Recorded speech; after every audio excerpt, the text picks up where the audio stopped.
Arnaud Démare vient d'établir un record. En levant les bras sur la ligne d'arrivée, le sprinter français devient le seul coureur dans l'histoire à gagner 5 fois en 5 étapes. C'est le chrono d'hier qui me permet d'avoir cette victoire au général. Donc ouais, c'est exceptionnel. C'était vraiment super sympa. Tout le monde impressionné, mes proches et tout. Donc c'est cool. Ouais.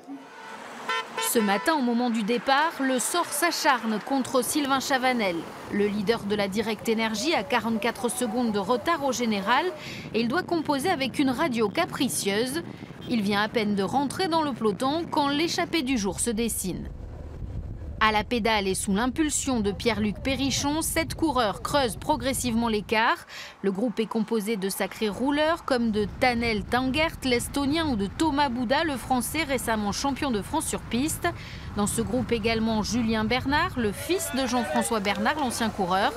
Il s'impose sur tous les sprints intermédiaires et au petit jeu des bonifications devient leader virtuel dès que l'échappée atteint les 2 minutes d'avance.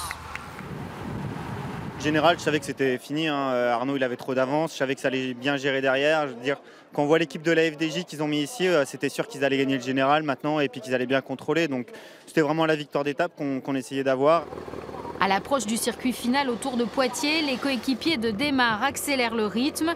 L'écart tombe à 30 secondes après le deuxième passage de la Côte de la Barre à Buxerolles.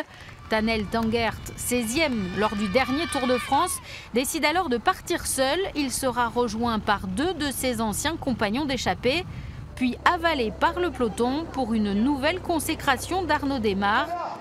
Une juste récompense pour son directeur sportif. C'est un homme qui est puissant, hein. Vous savez, il a beaucoup de force, un homme de talent. C'est un très grand professionnel, très grand professionnel. Il laisse rien au hasard. Il travaille énormément, il fait bien son métier. Une édition 2018 100% française puisque Sylvain Chavanel 2e et Yoann Payot 3e viennent compléter ce podium.